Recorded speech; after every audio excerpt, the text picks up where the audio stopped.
1 sampai 3 tahun 13 gram per hari.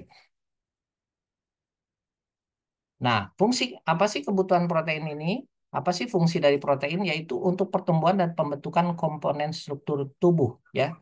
Jadi orang kadang terutama perlu nih edukasi ke masyarakat sibuk minum kalsium katanya untuk tinggi ya karena kan iklan-iklan susu saat dulu itu seringnya minum susu biar tinggi. Nah, karena mengandung kalsium. Padahal kalsium itu lebih ke kepadatan tulang. Justru untuk tinggi enggaknya itu lebih ke protein ya.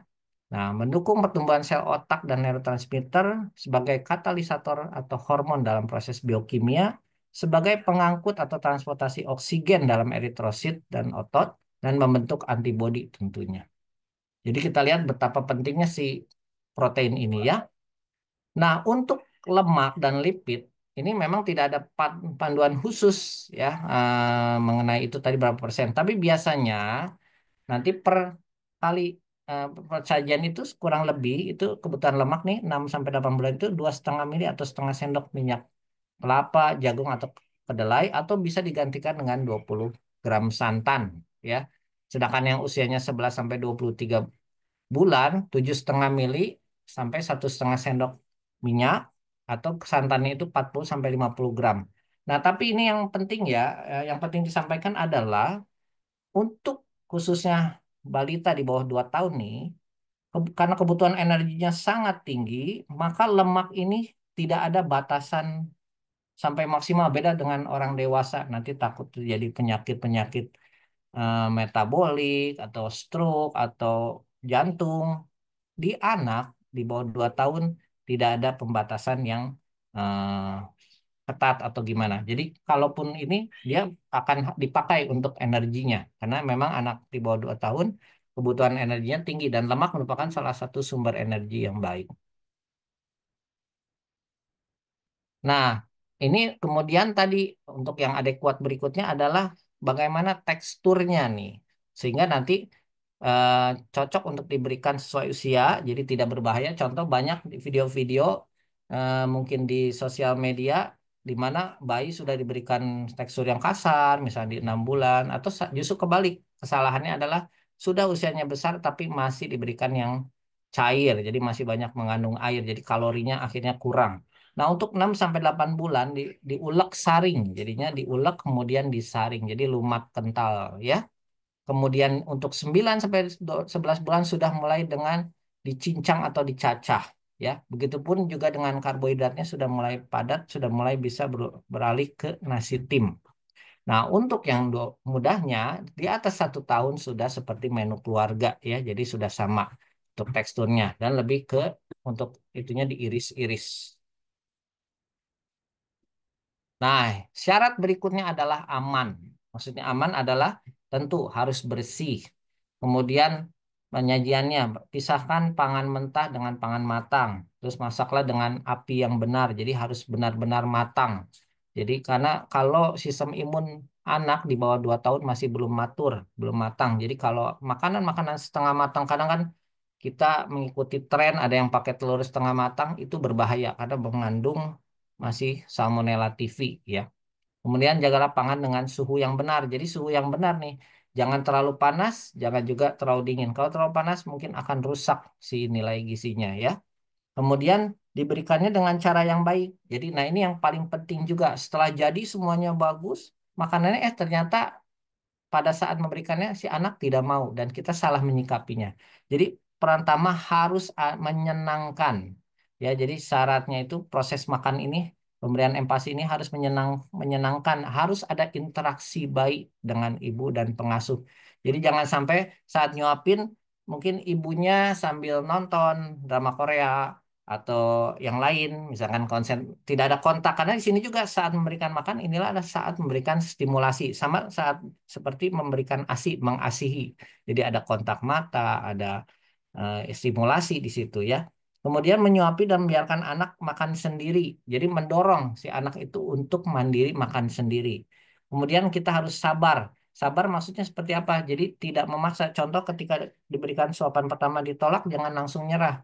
Boleh dicoba 10 sampai 15 menit kemudian. Kemudian tidak boleh memaksa karena dengan memaksa pilihannya dua, dia makin membenci proses makan ini si anaknya, atau kalaupun tetap makan ujungnya jadi mengemut karena dia akhirnya memaksakan sesuatu yang dia sebenarnya lagi tidak mau makan. Nah, kemudian paling penting dia mengenal sinyal atau tanda lapar kenyangnya ya. Jadi seorang anak tuh contoh kalau 6 bulan tuh ketika dia lapar, dia justru memandang ibunya, mulai senyum-senyum, mulai ada drooling ya. Nah, itu mungkin kita lihat itu bahwa dia sudah lapar. Nah, sedangkan kalau kenyang biasanya umur segitu biasanya tiba-tiba jadi mudah terdistraksi atau kemana. Nah, itu udah tanda-tanda bahwa dia sudah kenyang. Nah, tentu harus menghindari distraksi atau gangguan berlebih. Nah, ini memang yang masih sulit dilakukan oleh masyarakat di Indonesia dengan kondisi keluarga yang extended family ya, banyak orang di rumah, terus banyak kegiatan yang dikerjakan di waktu yang bersamaan, misalnya ayahnya sedang ngoprek motor ya, misalnya memperbaiki motor di dalam, memperbaiki mesin atau ngurus kerjaan, ada bibinya, ada siapa. Nah, ini membuat dan ruangan di rumahnya mungkin sempit, tidak harus mau nggak mau berinteraksi, nggak ada pemisah. Nah, ini yang membuat distraksinya sangat tinggi. Ini yang menjadi masalah di beberapa pasien ya. Nah, kemudian ini paling penting juga adalah mengenai aturan makannya, feeding rule atau food rules-nya, yaitu harus teratur sebisa mungkin ya, agar si anak itu melatih sinyal kenyang laparnya dengan teratur. Kemudian tidak boleh lebih dari 30 menit. Jadi habis tidak habis harus dihentikan. Karena kalau dilanjutkan, dipaksakan harus sampai habis tadi, biasanya timbul masalah mengemut ya. Dan dianya si bayinya ini biasanya nanti di tahap makan berikutnya malah jadi tidak suka, malah menolak langsung. Kemudian tidak menawarkan camilan lain. Jadi jangan ada yang misalnya ditipu pakai kerupuk atau pakai apa ya. Nah, kemudian aturan 2-32 tadi ya. Jadi duanya itu adalah memberikan jarak minimal 2 jam ke snack atau cemilan atau ke ASI atau empasi harus ada jarak minimal 2 jam dari makan utama. Terus dari 30-nya sama kayak tadi, yaitu tidak lebih dari 30 menit ya. Kemudian lingkungan harus menyenangkan. Nah, siapkan serbet agar tidak berantakan. Tapi ini nanti dilihat.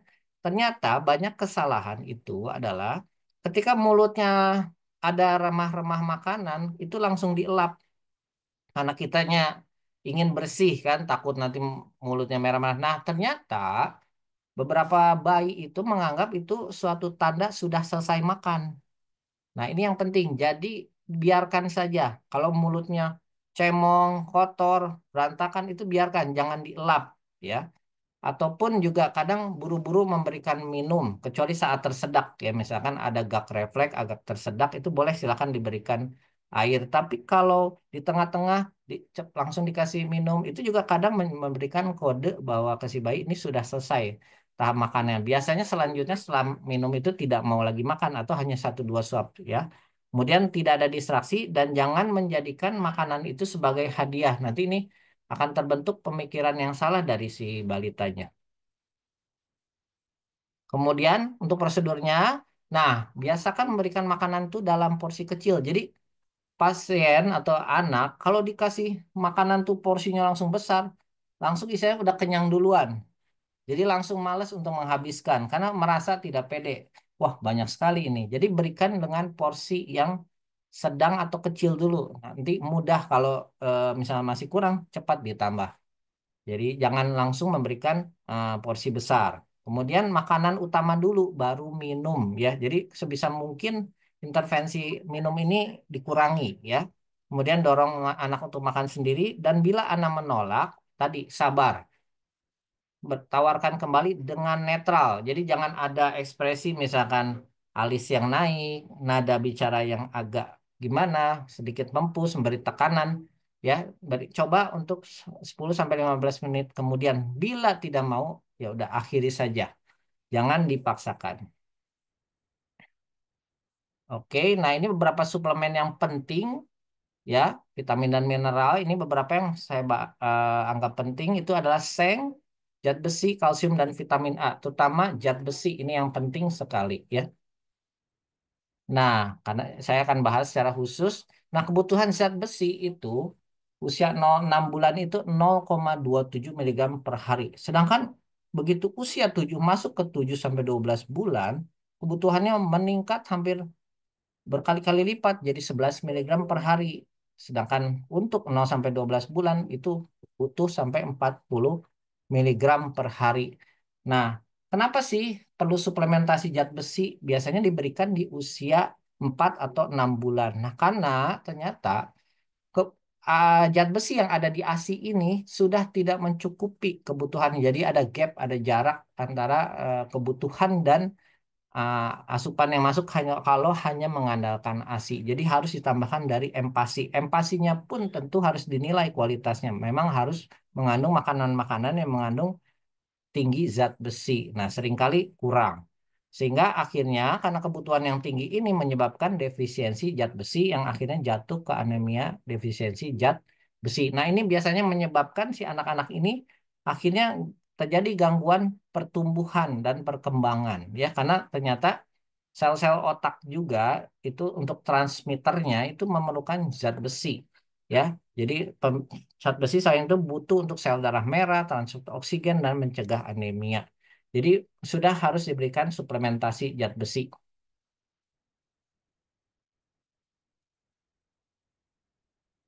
Mana Den? Oh, tak. Sebentar. Maaf.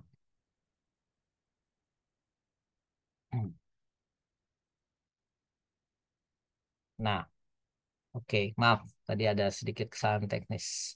Nah, zat besi dalam makanan itu terdiri dari dua jenis ya. Jadi ada zat besi hem namanya. Ada zat besi yang non hem. Apa bedanya?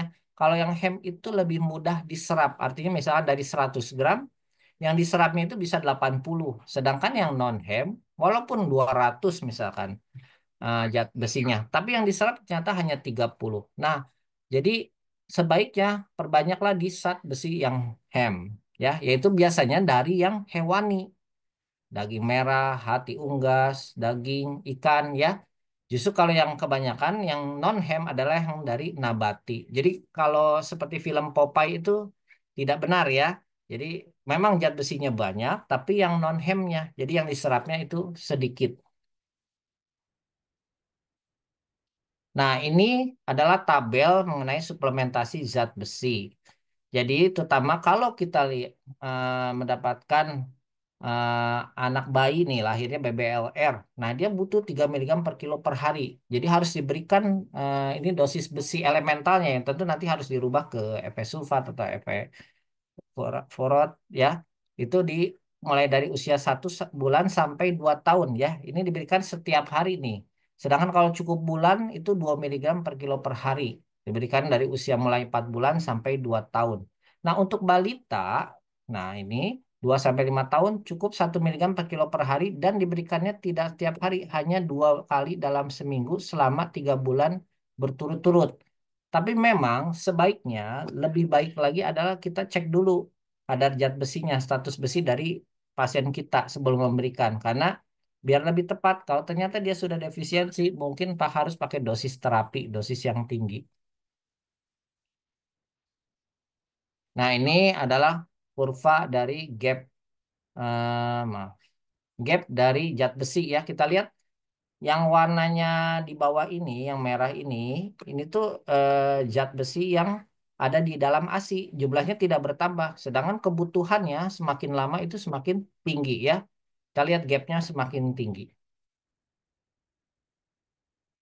Nah, kemudian yang penting tadi apa? Pencegahan dari infeksi. Karena penyebab stunting adalah infeksi berulang. Tentu harus dilakukan vaksinasi lengkap. Ya, nah ini yang juga masih menjadi PR sekarang, terutama sejak zaman infeksi COVID-19. Masih banyak sekali anak-anak di Indonesia yang masih bolong-bolong ini vaksinasinya. Jadi penyakit-penyakit yang dulu sudah tidak ada, sekarang mulai muncul lagi ya, breakout ya. Kayak kemarin saya ketemu pasien, ada bayi 3 bulan, datang dengan batuk-batuk sampai biru, leukositnya sampai 77.000. Nah itu dia pertusis.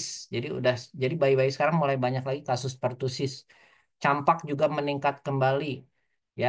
Tetanus juga sempat ada lagi. Jadi, nah ini dengan riwayat vaksinasi yang tidak lengkap, biasanya si anak mudah terserang penyakit, akhirnya yang tadinya mau bertambah tinggi badan dan berat badannya jadi nggak jadi.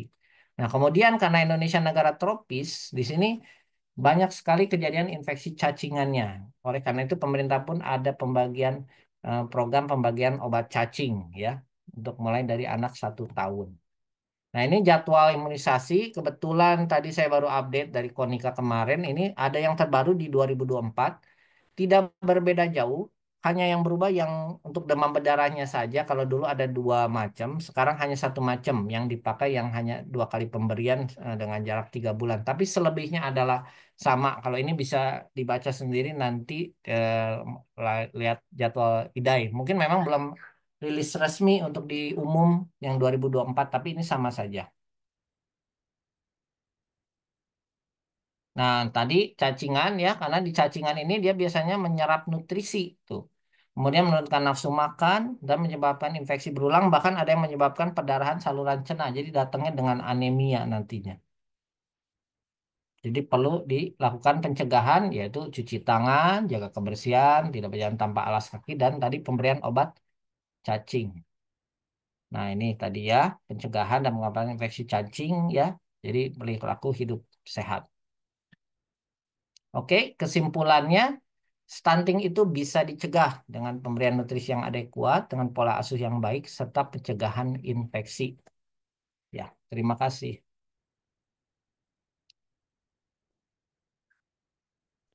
Baik, terima kasih kepada Dokter Nevin. Bagi para peserta yang ingin bertanya, silakan bertanya di kolom chat. Karena ini belum ada yang tanya ya dok ya, kalau saya yang tanya dulu boleh ya dok? Boleh. Misal nih dok, pada anak dengan berat badan dan tinggi badan yang sesuai dengan grafik dok, tapi dia ada gangguan, maksudnya dari segi misalkan dia ada kebutuhan khusus, nah apakah itu perlu pantangan makan tertentu ya dok? Terima kasih dok. Oh iya. Ya, tentu tadi setiap asupan untuk anak itu memang individualis ya. Kita harus sesuaikan sama kebutuhan si anaknya. Nah, tentu anak berkebutuhan khusus untuk empasinya pun juga eh, kebutuhan khusus juga. Jadi contoh misalkan pasiennya dengan cerebral palsy. Nah, kadang kan pertumbuhan ototnya tidak baik, motoriknya tidak baik karena di situ terganggu dari perkembangan saraf motoriknya. Nah, tentu di sini menjadi tantangan karena dia belum bisa mendapatkan empati yang padat, biasanya belum bisa nelen, sering tersedak. Nah, akhirnya perlu dibantu ONS, jadi oral nutrition biasanya. Dibantu dengan misalkan susu tinggi kalori atau ini untuk mengejarnya. Jadi memang beda sendiri, beda sesuai masing-masing ini. Belum lagi dengan pasien-pasien dengan yang misalkan ada autistic spectrum disorder. Nah, biasanya dia selektif banget makannya atau picky eater. Nah, ini tentu juga menjadi tantangan tersendiri sambil diterapi si sensitivitasnya ini, tapi kita juga harus memperhatikan untuk lebih memilih. Jadi memang membutuhkan kreativitas sesuai dari si anak tersebut, begitu dok. Baik dokter, terima kasih. Bagi para peserta, bisa bertanya melalui kolom chat. Oke, ini ada pertanyaan dari Tasya Firzanisa. Selamat sore dokter, izin bertanya. Saat ini sedang terkenal metode baby led weaning, di mana anak mulai usia 6 bulan sudah diberikan solid food. Apabila terdapat pasien yang bertanya mengenai hal tersebut, apakah kita dapat dijelaskan sebagai tenaga kesehatan? Terima kasih dokter. Oh iya, oke, terima kasih. Jadi beberapa referensi tentang mengenai cara pemberian makanan banyak sekali. Memang di luar negeri baby led weaning ini cukup populer ya. Nah, di sana memang dikatakan kelebihannya adalah lebih lebih cepat menstimulasi kemampuan oral motor dan kemampuan kemandirian makannya. Cuman di Indonesia saat ini IDAI tetap memegang pada prinsip gizi seimbang dengan kenaikan teksturnya itu bertahap. Kenapa? Karena lebih melihat dari segi keamanan dan biar setiap suapan asupannya itu dengan nilai gizi yang tinggi. Nah, masalahnya kalau baby led weaning karena terbatas kan, masih bentuknya kadang utuh ya. Ada yang awal tuh dikasih, misalnya contoh alpukat dikasih gula apa, yang itu brown sugar ya. Nah, itu kadang nilai gizinya kan tidak tercapai. Sedangkan kalau gizi seimbang komplit, harus tadi proteinnya segini, karbohidratnya segini, lemaknya harus ada ya. Kemudian tadi dari segi safety-nya, karena kan anak 6 sampai 8 bulan belum tentu bisa makan atau menelan dengan baik saat itu. Jadi harus kita ambil teksturnya itu yang tadi ulek saring dulu, dinaikkan bertahap sesuai respon. Jadi memang kalau untuk edukasi kita bilang kalau Indonesia masih menggunakan itu, apalagi kalau di kita jujur untuk tindakan misalnya terjadi tersedak nih, bahayanya baby led weaning itu kan risiko tersedaknya lebih tinggi ya dibanding yang uleg saring. Nah, itu kita untuk fast case-nya saat ini dan dari orang tuanya sendiri untuk skill bantuan hidup dasarnya atau bagaimana cara mengatasi tersedaknya sendiri pun masih sangat kurang. Jadi sangat masih berbahaya untuk dilakukan. Kita contoh memanggil ambulan dari rumah, misalnya anaknya tiba-tiba tersedak, tidak bisa melakukan manuver Heimlich atau back pukul dari punggungnya. Nah, itu dia kita tidak bisa akhirnya bahkan bisa fatal nantinya. Jadi makanya di Indonesia masih menggunakan prinsipnya gizi seimbang dengan teksturnya bertahap begitu, Dok. Baik, Dok. Terima kasih. Kita lanjut ke pertanyaan berikutnya ya, Dok. Ada pertanyaan dari Bapak Henrico Fajar. Dok, saya mau bertanya. Yang pertama tentang pengolahan bahan makanan bagi bayi. Bahan-bahan makanan apa saja yang baiknya harus digoreng, direbus, atau di oven? Yang kedua, bagaimana cara agar anak mempunyai nafsu makan yang baik? Terima kasih. Oke. Nah, untuk makanan memang sebaiknya itu kalau kita lihat apalagi dari prinsip nilai gizi ya, makanan itu sebenarnya paling baik itu memang dikukus ya, kemudian rebus, baru mulai digoreng dan tadi apalagi kalau yang belum boleh untuk anak ya tentu tidak boleh dibakar ya. Nah, macam-macamnya sih banyak macam ya itu bervariasi. Kalau saya sebutin satu-satu mungkin terlalu banyak, tapi intinya kita pegang prinsipnya saja. Prinsipnya adalah memang sebaiknya yang kita pertahankan si nilai gizinya. Jadi contoh pemanasan tidak boleh sampai berlebihan contohnya atau berulang-ulang sehingga nilai gizinya rusak ya. Atau memanaskan kemudian didinginkan terus dipanaskan lagi dengan suhu yang tidak sampai mencapai untuk suhu membunuh bakteri. Nah, itu justru nanti menimbulkan bakteri. Jadi prinsipnya lebih ke situ. Nah, kemudian tadi satu lagi adalah bagaimana meningkatkan nafsu makan anak ya. Nah, ini tentu sebenarnya anak yang sehat itu nafsu makannya harusnya baik ya. Kalau tidak ada masalah apapun, dia sehat, benar-benar sehat itu harusnya nafsu makannya baik karena tubuh kita itu didorong terutama anak kecil oleh hormon pertumbuhan tadi. Nah, tentu syarat-syaratnya untuk nafsu makan yang baik itu tentu anaknya satu harus sehat. Kemudian pola tidur nih, jangan lupa mungkin tadi saya nggak bahas di sini ya, karena nanti takutnya terlalu melenceng. Tapi di sini pola tidur itu penting karena kita penting perlu namanya hormon pertumbuhan yang optimal, yaitu munculnya itu di jam 11 malam sampai jam 1 malam subuh ya. Nah, maka tidur itu harus tercapai dalam keadaan deep sleep atau tidur dalam. Sedangkan tidur dalam itu adalah 2 jam dari awal mula tidur, ya. Jadi maksimal tidur itu harus jam 9 dan harus nyenyak, ya. Jadi jangan banyak gangguan. Nah, kadang makanya ada pasien beberapa yang mengeluh, misalnya contoh ada alergi nih. Nah, dia sering kebangun karena garuk-garuk, gatal, atau hidungnya mampet, atau terbatuk-batuk karena punya batuk alergi. Akhirnya tidurnya tidak berkualitas.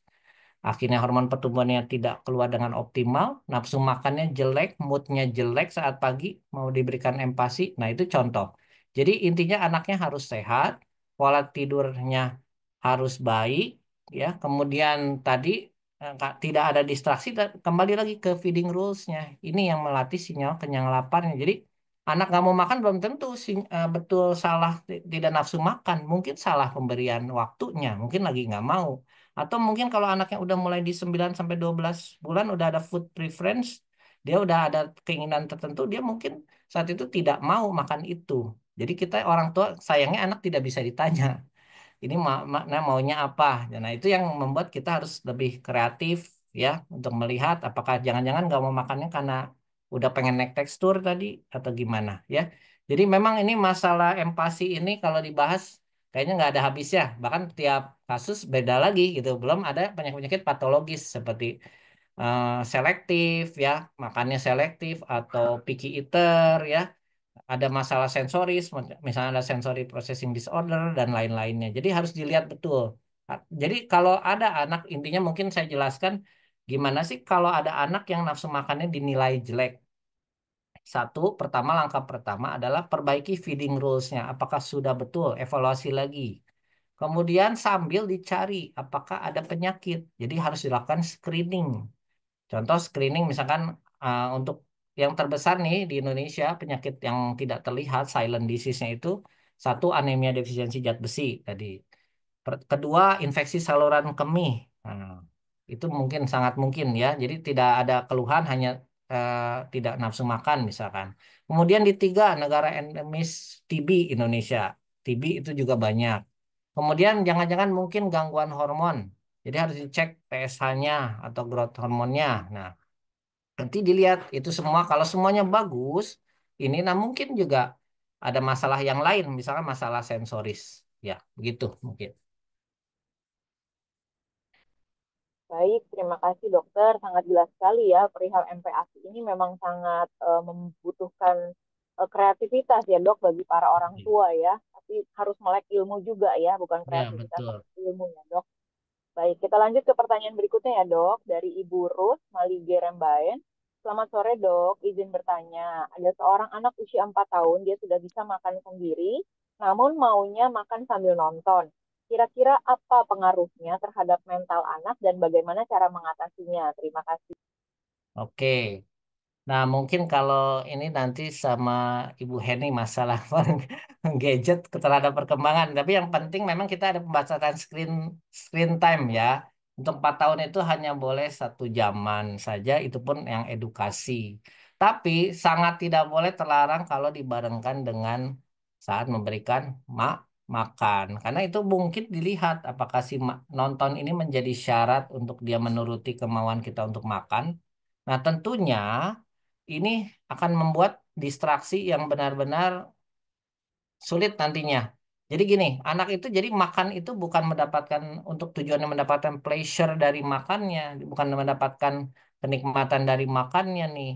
Tapi karena dia sambil nonton, akhirnya makanan yang tidak dilihat, dia mungkin hanya sekadar lewat, sekedar nanti hanya menghilangkan rasa nyeri akibat laparnya di perutnya. Jadi nanti kalau nggak ada film, ya nggak mau makan. Nah itu tadi. Jadi ini memang benar-benar tidak boleh sebaiknya ya menggunakan gadget atau TV untuk sebagai syarat si anak supaya sambil makan gitu.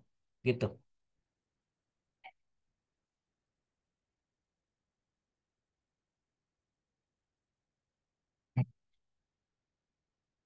Baik, terima kasih dok. Ini ada pertanyaan yang luar biasa, agak jauh nih ya dok. Dari MTT nih dok. Selamat Wah, sore dok, izin bertanya tentang batasan usia jika anak dengan stunting sejauh mana dapat dikejar dengan makanan dok. Di daerah saya NTT untuk mengatasi anak stunting diberikan PMT selama 2 bulan setiap hari. Sejauh ini dapat membantu kah dok? Terima oh kasih. iya. Ya memang stunting itu memang sulit sulit untuk di ini tapi bisa ya. Jadi kita nggak boleh nyerah. Kalau kita memang menyerah artinya nggak perlu ada pembahasan ini nih dan nggak perlu ada pembahasan mengenai stunting. Setuju? Memang ini sangat sulit karena tadi ada metabolik programming yang nanti berubah pada pasien-pasien stunting itu. Hormon-hormonnya berubah, sistem imunnya berubah. Jadi udah bagus dari asupannya, tiba-tiba karena sistem imunnya kekurangan protein cukup lama, sistem imunnya jelek, sakit lagi, jatuh lagi, turun lagi. Jadi problemnya itu kompleks, tapi bukan berarti tidak bisa. Makanya seminar ini dan kita terus-terusan ada seminar itu artinya ada harapan. Jadi tetap ada harapan untuk mengejar. Apalagi kalau untuk melihat stunting, yang ada kita tidak melihat ke belakang atau gimana. Yang penting memperbaiki, lihat ke depan itu intinya sih. Tetap semangat terus intinya. Jadi nanti dilihat perkembangannya. Tentu ya tadi prinsipnya sih dia butuh protein itu yang paling penting ya. Jadi kebutuhan protein yang terutama biasanya nggak kekejar. Kalau karbohidrat itu kan masih cukup mudah didapat ya, lemak pun masih mudah. Tapi begitu urusannya protein, terutama hewani, di mana itu tadi ada zat besi yang hemnya, nah itu yang sulit, yang memang menjadi kendala. Jadi kalau memang lebih mau sukses, sebenarnya adalah pemberian protein misalkan, ya yang rutin, misalkan pemberian satu telur setiap hari untuk anak yang stunting, nah itu lebih mungkin akan lebih efektif gitu. Baik, terima kasih dokter. Apakah ada Bapak Ibu yang ingin bertanya lagi? Silahkan. Jika tidak ada lagi yang ingin bertanya, kita sudahi dari sesi pertama ini. Terima kasih kepada Dr. Nevin yang sudah memberikan pemaparan materinya. Dari sesi pertama ini, saya bisa mengambil kesimpulan bahwa stunting merupakan suatu kondisi malnutrisi kronis yang nampak pada perawakan tubuh yang pendek atau sangat pendek dan bisa mengganggu perkembangan otak, metabolic programming, dan gangguan pertumbuhan, di mana penyebabnya bisa karena asupan nutrisi yang buruk, riwayat sakit yang berulang, pemberian asupan makan yang tidak tepat, dan kondisi sosial ekonomi yang rendah. Tapi stunting bisa dicegah dengan tindakan A, B, C, D, E, seperti yang tadi sudah dipaparkan oleh Dr. Nesin ya. Dan kita harus memperhatikan juga cara pemberian MPASI supaya gizi si kecil terpenuhi, yaitu harus memenuhi syarat tepat waktu, adekuat, aman, dan diberikan dengan cara yang baik. Dan tentu saja kita juga harus menetapkan adanya food rule. Jika perlu, kita harus juga memberikan suplemen yang harus dipenuhi dalam MPASI seperti vitamin, mineral, zat besi, zen, kalsium, dan vitamin A. Dan tidak lupa kita juga harus melengkapi vaksin dan mencegah cacingan serta mencegah infeksi yang juga merupakan cara untuk mencegah stunting. Terima kasih kepada Dr. Nevin. Demikian akhir dari sesi pertama materi hari ini. Mungkin dari panitia bisa kita pandu dulu untuk foto bersama dengan Dr. Nevin.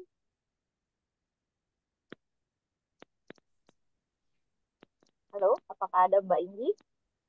Ya, dokter.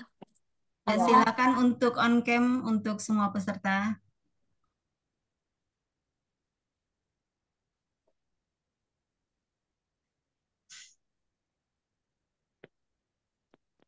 Kita mulai ya.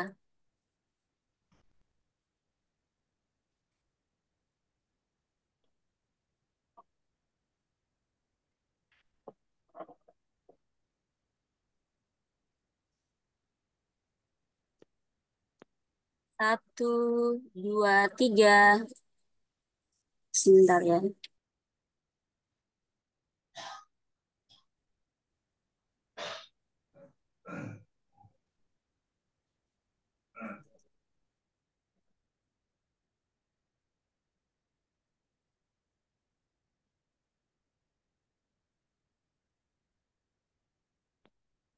Kedua ya. Mohon open kamera semuanya. Satu, dua, tiga. Oke, dokter.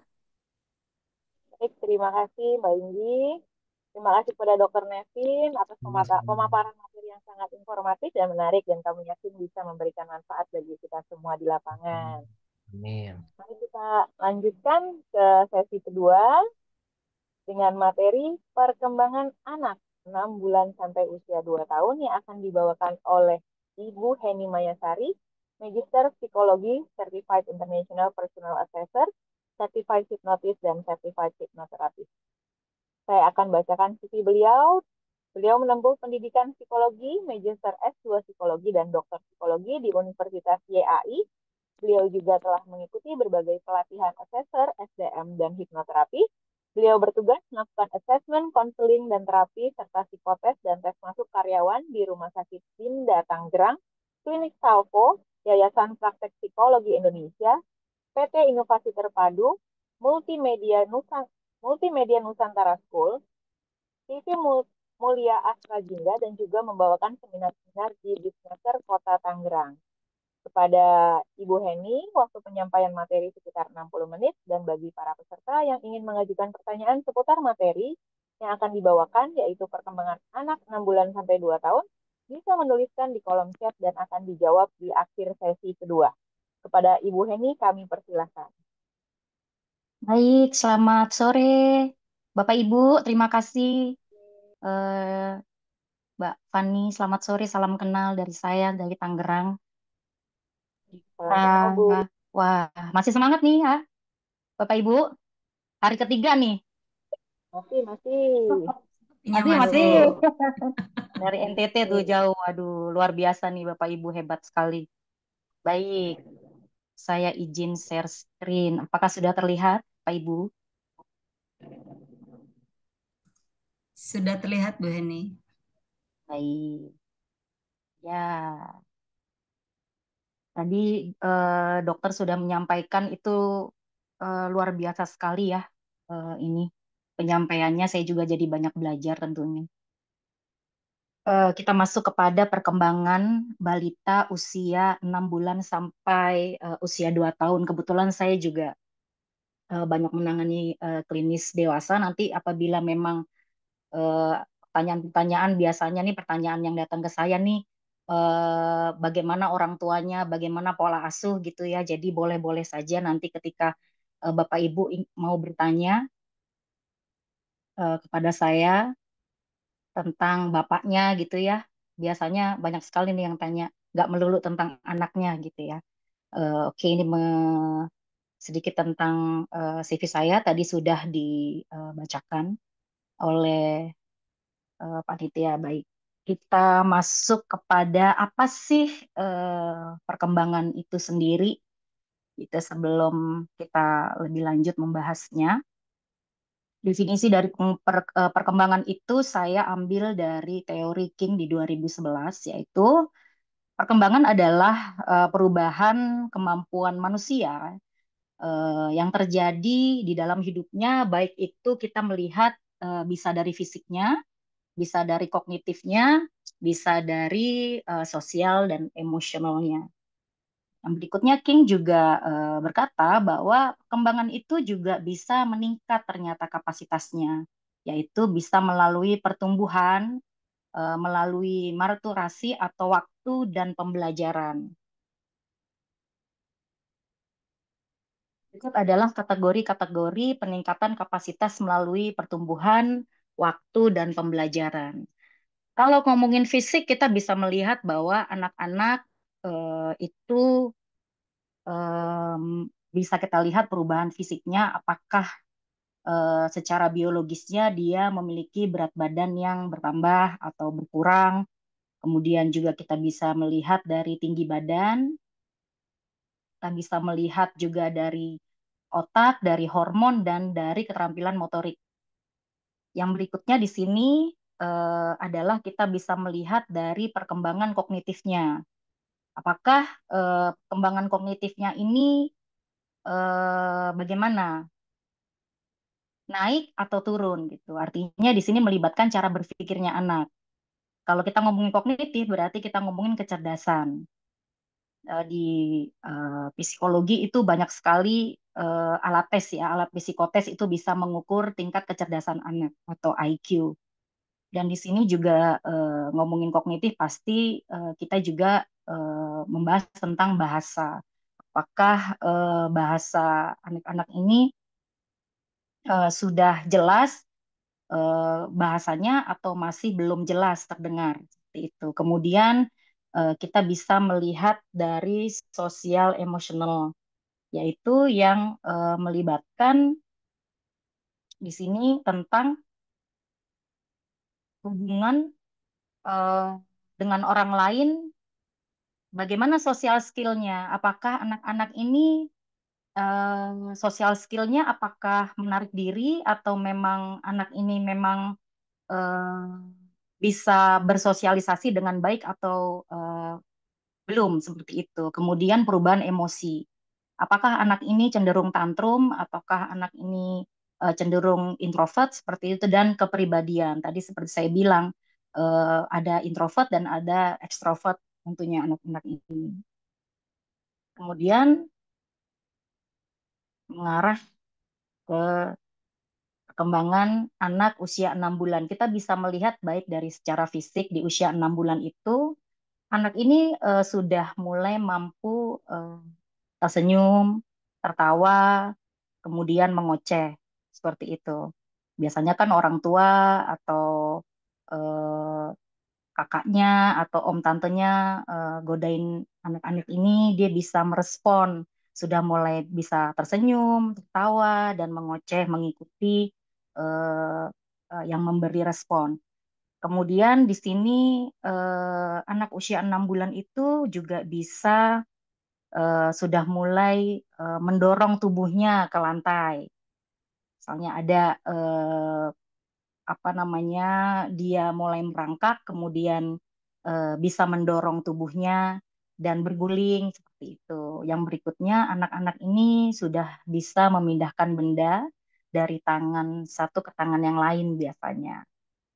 Kemudian yang berikutnya, perkembangan anak usia 12 tahun kita bisa lihat secara fisik. Anak-anak ini sudah mulai bisa berdiri, berjalan sambil berpegangan. Kemudian juga bisa meniru kata-kata sederhana seperti mama, seperti pa, seperti bu.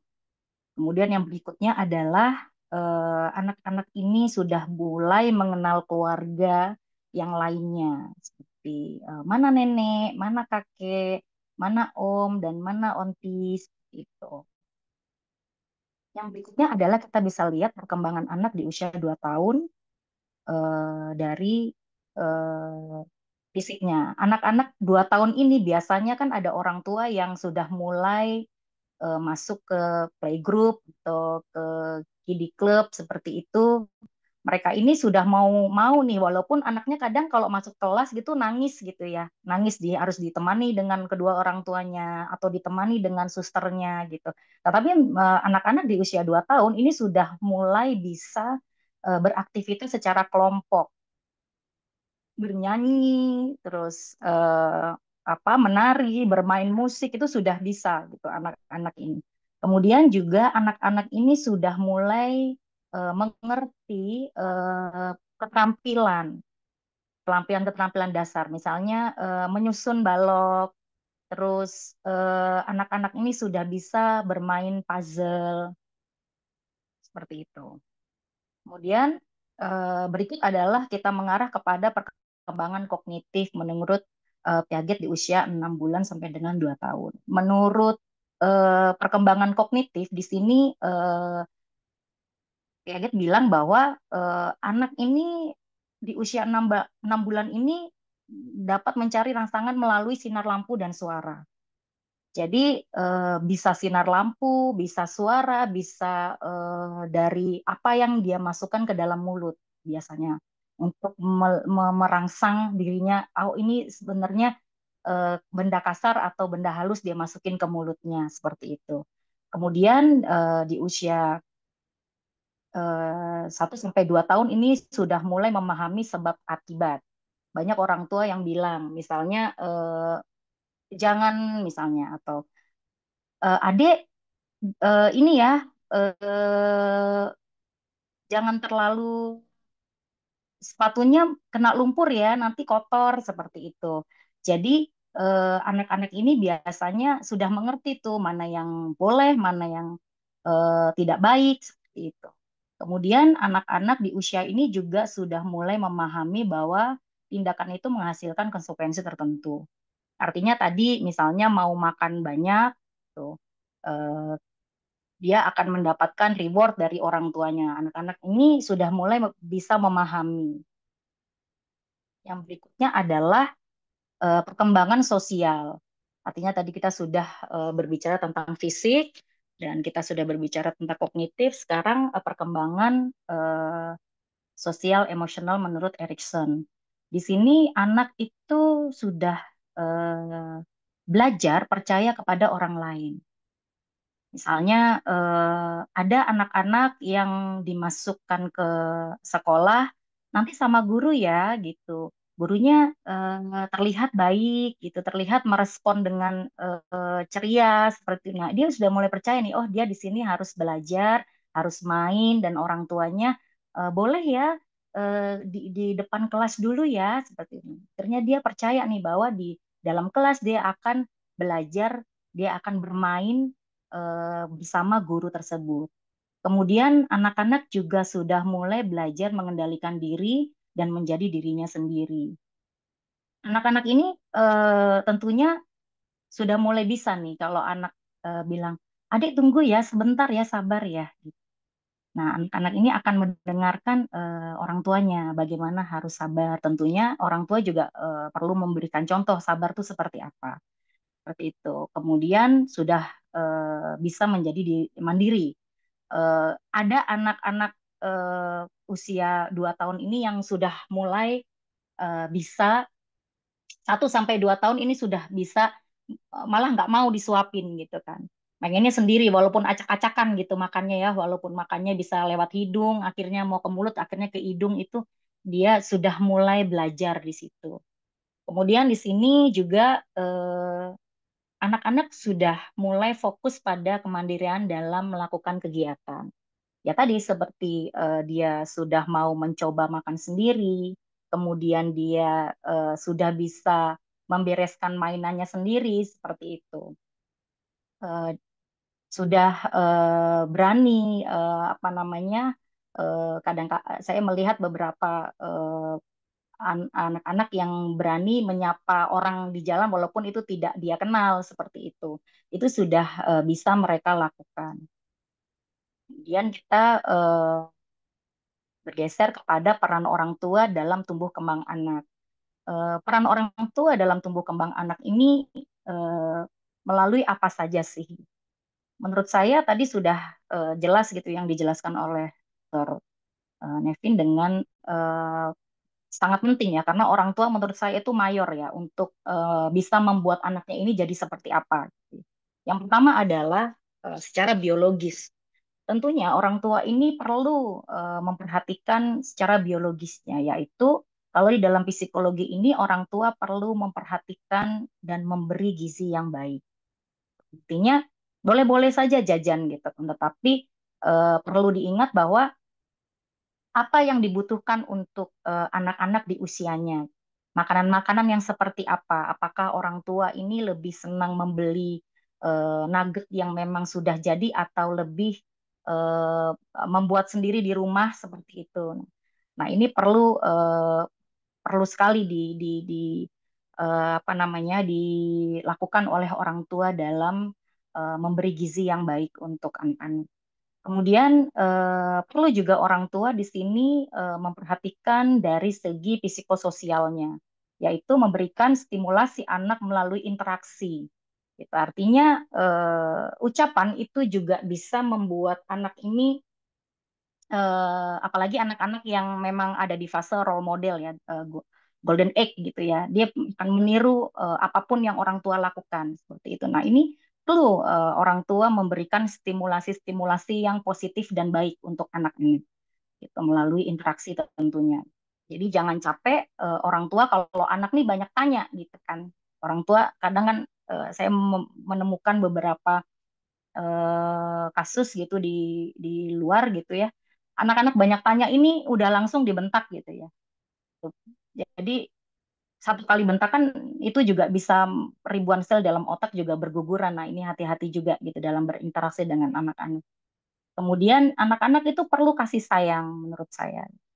Jadi anak-anak yang tumbuh dengan kasih sayang, maka dia akan menularkan kasih sayang itu dengan orang-orang di sekitarnya menurut saya. Artinya anak-anak ini akan belajar berempati terhadap orang lain dan dukung kemandirian ini sangat penting. Contoh kecilnya misalnya orang tua takut anak ini makan gak habis-habis terus berantakan gitu kan. Banyak sekali orang tua ini yang pengen cepet-cepet selesai gitu anaknya. Aduh berantakan apalagi sudah habis ngepel dan segala macamnya gitu ya. Berantakan gitu. Wah, udah disuapin aja. Nanti giliran sudah besar gitu ya anaknya gitu. Giliran udah usia 17 tahun, usia 20 tahun nih masih disuapin terus sama ibunya, ibunya datang ke kami gitu ya, cerita gitu ya.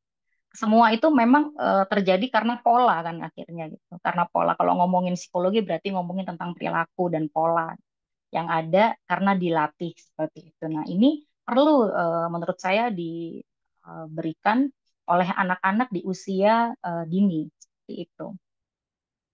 Baik. Nah, ini tadi Dokter Nevin juga memberikan apa sih itu dampak-dampak dari stunting dari segi kedokteran gitu tentunya gitu tumbuh kembang anak. Kalau saya sih saya mau kasih sedikit dampak psikologis anak-anak stunting itu apa ya? Anak-anak stunting itu ternyata tidak hanya berdampak kepada fisik gitu ya. Artinya kalau kita ngomongin anak-anak yang stunting eh, nggak hanya menurut saya ini akan berdampak kepada fisik-fisiknya gitu, tetapi banyak sekali nih dampaknya.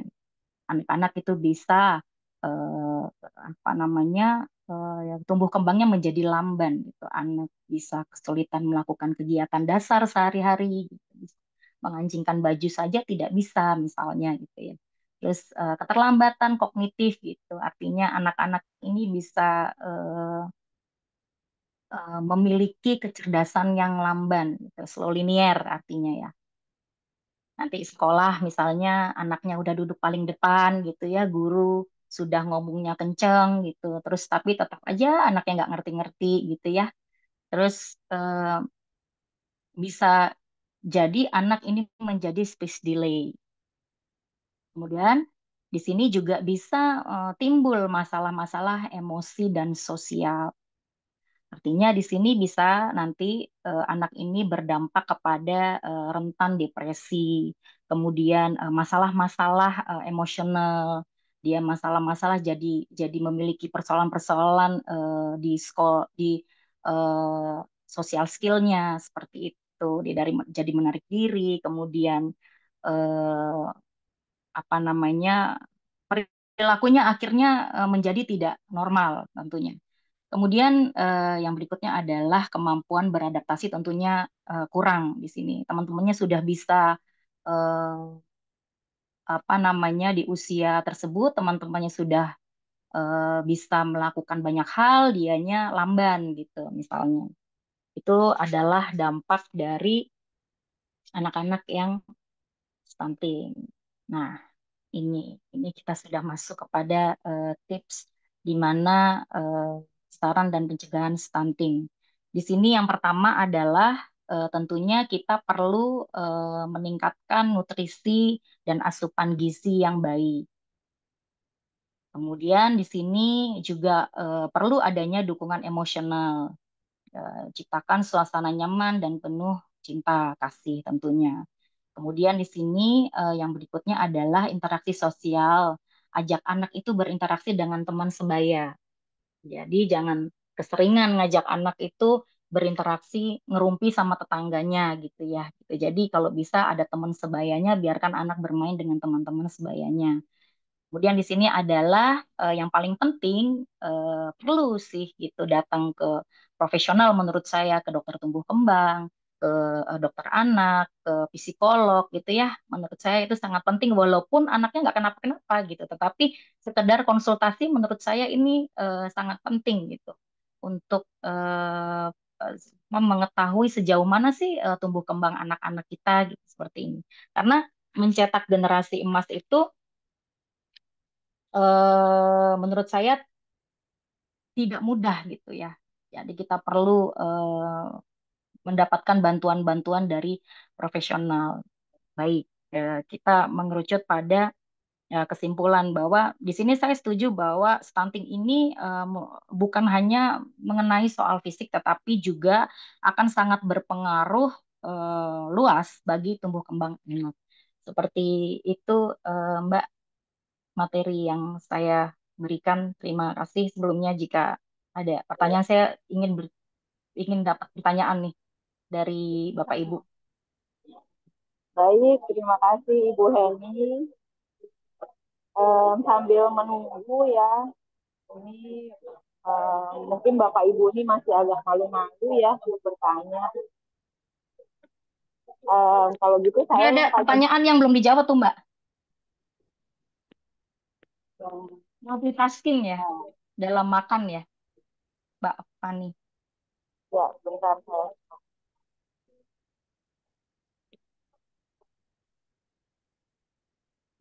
Kalau di saya semua sudah terjawab.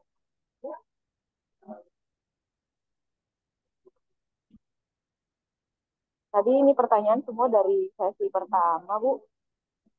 Hmm, Biasanya untuk yang sesi pertama tadi sudah terjawab semua ya. sudah terjawab ya, Iya, yang dengan Dokter Nevin ya. iya Bu.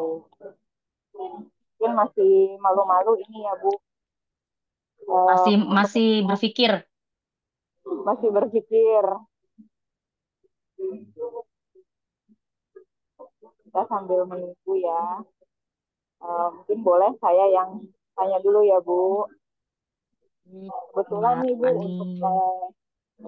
untuk anak usia tertentu ya kan. Kadang-kadang dia suka marah kalau tidak dikasih gadget karena sudah terbiasa pada saat makan, pada saat melakukan apapun. Kebiasaan kita sebagai orang tua pun memberikan gadget supaya anaknya tenang. Nah, itu bagaimana ya Bu untuk memberikan edukasi karena agak susah ya Bu ya. Dengan gadget anak ini menjadi tenang, nyata gitu, tapi efeknya juga Ya, banyak.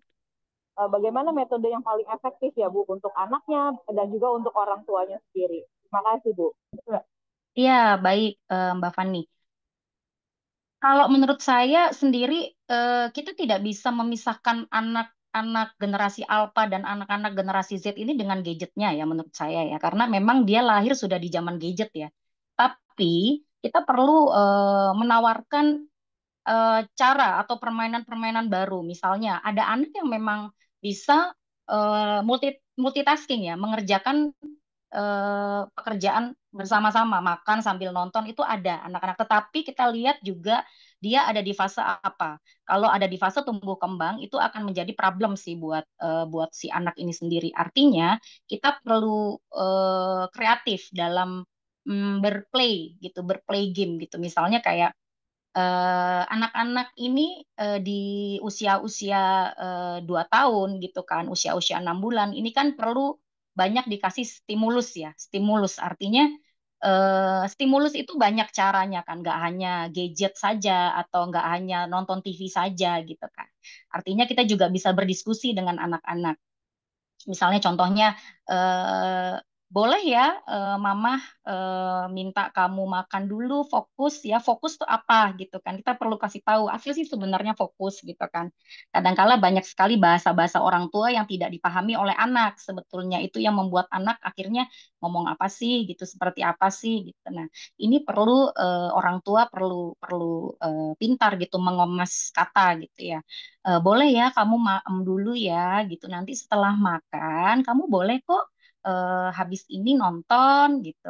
Boleh ya sebentar saja, makan saja. Kalau anaknya tidak mau ya awal-awal pasti akan sangat sulit. Tapi kalau memang sudah membuat pola yang memang biasa berdiskusi orang tua dengan anak-anak, saya rasa itu apa bisa membuat anak akhirnya menjadi terbiasa. Karena kan makan sambil nonton, saya rasa itu sudah dibiasakan. Akhirnya kalau nggak nonton itu anak nggak mau makan. Yaitu seperti saya bilang, orang tua ini kadang kan pengennya anak ini diem aja gitu. Yang penting anak ini diem gitu, supaya anak ini nggak berisik misalnya. Atau supaya anak ini udahlah yang penting mereka mau makan gitu. Nah ini menurut saya perlu adanya kreativitas dari orang tua itu. Tuh,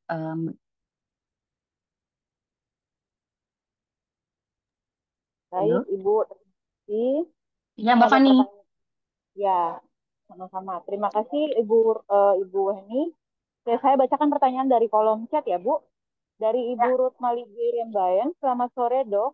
Selamat sore, Ibu. Izin bertanya dari Kota Ternate, bagaimana penerapan gizi dalam masa parenting? Terima kasih. Bagaimana tadi Ibu? Bagaimana penerapan penerapan gizi dalam masa parenting? Bagaimana penerapan gizi dalam Masa parenting. masa Mungkin bisa parenting? diperjelas ya, Ibu Ruth, pertanyaannya bisa Eh, diperjelas eh, supaya apakah anak ini memang susah makan atau bagaimana ini maksudnya? sambil menunggu respon dari Ibu Ruth ya. Saya boleh Hmm, bertanya lagi ya, Ibu. boleh Mbak. Oh, kita bacakan dulu Boleh ini Mbak Stella. pertanyaan dari Ibu Tuti ya. Nanti kita lanjut nih, Bu. Seru ini kalau masalah psikologi anak ya. Ya, ya seru. Kadang makanya saya bilang ini kadang bapaknya juga boleh kok diceritain. Jadi Baik. orang tuanya nggak melulu anaknya ya, Mbak Fani. Iya. Kita kita Seru. bacakan dulu pertanyaan dari Ibu Tuti Wahyuningsih. Ya. Selamat sore, Ibu. Izin bertanya, di daerah saya banyak orang tua yang bekerja baik di luar kota, bahkan ditinggal dalam waktu yang lama bekerja sebagai TKW. Akhirnya anak Hmm. diserahkan kepada nenek mereka. Kiat-kiat apa ya yang Mm-mm. perlu diperhatikan agar anak perkembangannya tidak terganggu?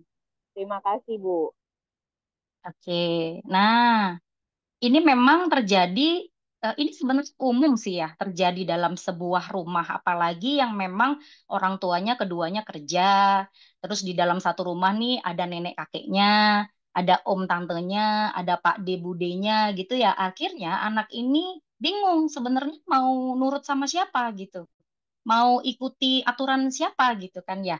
Artinya kan anak ini jadi seperti ya udah suka-sukanya sendiri, apalagi kalau orang tua karena bekerja jadinya dia nggak tegaan kan ya sama anak gitu. Ya udahlah, yang penting dia mau aja lah mah gitu ngomong sama bapak ibunya misalnya, kan saya juga sudah bekerja.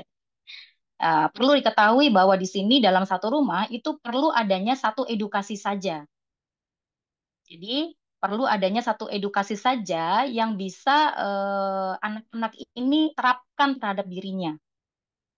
Jadi perlu adanya diskusi antara kedua orang tua. Tadi kan saya sudah eh, jelaskan bahwa kedua orang tua ini kan major ini ya, mayor gitu ya. Kalau nenek kakeknya, om tante, psikolog, dokter itu kan sebagai fasilitator saja menurut saya. Artinya perlu adanya diskusi dua arah dengan orang tua dan neneknya atau kakeknya di rumah gitu. Nah, kebiasaan-kebiasaan apa, aturan-aturan apa yang perlu diterapkan untuk membentuk sebuah karakter anak. Misalnya di rumah kita buat nih satu aturan gitu ya di papan tulis misalnya ya. Dari pagi sampai malam gitu. Kapan dia harus bermain, kapan dia harus main gadget, kapan dia harus makan, kapan ini anak harus tidur gitu ya. Kapan ini anak harus apa namanya sekolah kalau dia sekolah gitu ya. Jadi perlu adanya komunikasi dua arah dengan yang mengasuh di rumah, entah itu neneknya, entah itu kakeknya, entah itu pengasuhnya, susternya dan lain sebagainya. Nah, dan di sini juga menurut saya orang tua yang nggak tegaan itu sebenarnya menurut saya adalah bahaya gitu ya. Artinya orang tua nggak tegaan itu belum tentu bisa membuat anak baik-baik saja. Jadi tegas, baik dan tegas ya sebenarnya poinnya adalah menjadi orang tua baik dan tegas gitu ya, sehingga anak bisa memenuhi dan membentuk sebuah karakter dalam dirinya dia dengan baik seperti itu Mbak Fani.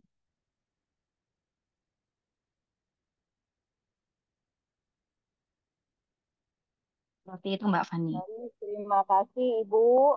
Kita lanjut ke pertanyaan berikutnya ya. Izin bertanya Bu Heni, ini dari Bapak Henriko Fajar. Yang pertama, apakah ada ciri-ciri khusus anak atau balita yang cerdas? Apakah benar salah satu cirinya humoris? Yang kedua, bagaimana cara mengatasi anak yang emosional? Wah, ini menarik sekali. Kalau saya humoris berarti saya cerdas ya, Bu. Ya, cerdas Baik, itu Bu. berproses ya. Baik, Bu. Silakan dijawab. Ya, pertanyaannya menarik sekali, Bapak. Kalau kita ngomongin kognitif atau kecerdasan anak itu, ada sih sebetulnya yang memang dari bawaan lahir gitu ya, ada gitu ya. Dari genetik, oh bapaknya ini cerdas loh, oh anaknya bisa cerdas seperti itu. Kemudian di sini ibunya cerdas, anaknya juga bisa cerdas. Nah, ini juga ada nih gitu. Nah, tadi mengerucut kepada pertanyaan, benar nggak sih anak-anak yang humoris ini cerdas gitu? kita bisa bedakan bahwa humorisnya ini adalah humoris yang memang dia bisa memecahkan masalah atau tidak gitu di dalam dirinya dia gitu, atau dia bisa paham atau tidak gitu dengan dirinya dia gitu. Apakah memang ya udah suka suka bercanda aja gitu. Nah, itu perlu dikaji ulang, perlu diteliti lebih lanjut gitu. Kecerdasan itu adalah tidak bisa melalui observasi saja menurut saya. Jadi kecerdasan itu perlu diteliti, Pak. Kalau usianya anak-anak ini sudah mencapai lebih dari 3 tahun, itu sudah bisa dilakukan psikotes, Pak. Gitu. Jadi kalau mau melihat tingkat kecerdasan anak ini benar-benar data yang valid, itu perlu adanya kevaliditasan dari alat tes. Kalau dari apa namanya observasi, ini anak-anak yang humoris ini belum tentu dia cerdas, Pak. Jawaban saya. Jadi anak-anak yang humoris ini belum tentu dia cerdas. Kemudian tadi pertanyaan berikutnya adalah bagaimana sih tips supaya anak ini bisa apa tantrum ya, Mbak Fani? Mengatasi anak yang emosional. Kalau mengatasi anak yang emosional. Nah, perlu diingat apa yang membuat anak ini marah, kan gitu. Apa yang membuat anak ini emosional? Apakah dikit-dikit dia emosional? Emosional berarti kan tantrum gitu ya. Emosionalnya seperti apa? Ngamuk atau menyakiti diri sendiri gitu. Self harm misalnya atau apa misalnya? Memukul teman atau memukul orang tuanya gitu. Nah, yang perlu kita tahu adalah kalau ngomongin anak-anak itu apa yang dia rasakan, bukan apa yang dia pikirkan sebetulnya. Kalau anak-anak ditanya apa yang kamu pikirkan, itu anak-anak akan bingung menurut saya. Tetapi anak-anak perlu dikasih pertanyaan apa yang dia rasakan, kenapa kok dia kesal, kenapa kok dia marah, itu dulu yang kita coba cari tahu. Apa yang membuat anak ini marah, apa yang membuat anak ini kesal, tentunya itu perlu. Masalahnya di mana sih gitu kan. Nah, kemudian untuk tipsnya bagaimana sih menanggulangi atau mengatasi anak-anak yang emosional. Ini ajarkan atau beri contoh anak untuk calling down. Jadi anak ini kan butuh, kita semua ini kan butuh katarsis ya, gitu. Menangis misalnya, biar menangis gitu. Kita buat, kita taruh, misalnya kita angkat di tempat yang lebih tenang, biarkan menangis, biarkan dia puas dulu menangis sampai dia tenang. Kemudian ketika anak-anak sudah tenang, gitu, baru kita bisa berdiskusi, apakah kamu sudah tenang? Apakah kamu sudah merasa baik-baik saja? Kemudian di sini baru kita bisa eh, berdiskusi atau berinteraksi dengan anak. Kenapa kamu menangis? Apa sih sebenarnya yang kamu rasakan? Misalnya, ya karena aku minta ini tidak boleh, aku minta itu tidak boleh gitu. Nah, baru nih di sini nanti orang tuanya bisa berdiskusi dengan anak. Iya, karena kenapa tidak boleh? Bukan tidak boleh, tetapi belum saatnya. Jadi ini juga perlu kita komunikasikan terhadap anak. Yang berikutnya adalah penting untuk kita mengajarkan anak ini mengekspresikan emosinya ke alternatif lain. Jadi semua kan nggak harus kamu menangis kan gitu. Apa nih ajarin gitu. Misalnya katarsis lain melukis atau menggambar atau eh, apa di selimur ya kalau istilah orang Jawa bilang itu dialihkan gitu. Tapi sambil kita ngajarin anak gitu ya. Itu namanya bisa katarsis emosi ke arah yang lebih positif seperti itu Mbak Fani. Baik, Ibu, terima kasih. Jadi sebelum kita menenangkan si anak, mungkin orang tuanya juga harus mengendalikan diri sendiri juga ya, Bu. Karena kan anak orang tua ini keburu stres dulu ya, gitu. Apalagi anaknya 5 ya, Mbak. Gitu. Waduh, yang satu marah, yang satu guling-guling gitu, yang satu nonton TV aja gitu kan. Dah orang, apalagi nih orang tuanya udah di rumah, bapaknya dari pagi sampai malam nggak pulang-pulang gitu kan. Udah Waduh, ampun itu udah gitu kan. Jadi memang orang tua perlu tenang dulu sepertinya Ibu gitu. Jadi kita bisa menjalin komunikasi dua arahnya bisa berhasil menurut saya. Karena kan ada anak nangis, padahal memang ya bahasa anak-anak kalau nggak nangis apalagi gitu kan ya untuk supaya dia dapat need-nya dia apa yang dia mau gitu kan. Nah ini perlu kita ajarkan. Nah kalau orang tua keburu stres dulu ini kan biasanya dibentuk makin nangis lagi Mbak Van gitu. Dibentuk makin nangis lagi tuh ada gitu. Jadi memang kita perlu mengemas bahasa tuh bahasa anak gitu ya. Kalau kita bisa lihat di sekolah anak-anak itu, iya gimana? Seperti apa gitu kan gitu ya walaupun di belakangnya tuh eh sabar benar-benar sabar gitu kan gitu. Jadi ini memang perlu kita lakukan supaya apa ya karena gini kalau kita menunjukkan sebuah edukasi yang baik itu sebetulnya kita lagi ngajarin dia untuk dia menembus kepala lain dengan parenting itu gitu satu peluru kan menembus ribuan kepala ya Mbak Van ya gitu. Jadi ketika kita ngajarin sesuatu hal yang positif, itu menurut saya dia akan menularkan itu ke mungkin ke teman-temannya. Kata ibuku, kamu nggak boleh loh kayak gini. Kata bapakku, kamu tidak boleh loh seperti ini. Tidak baik membentak, gitu. Karena mendapatkan itu. Makanya ada istilah anak dibully, itu bisa jadi dia menjadi pembuli, gitu kan. Kalau enggak, dia menjadi bulan-bulanan dibully, gitu kan.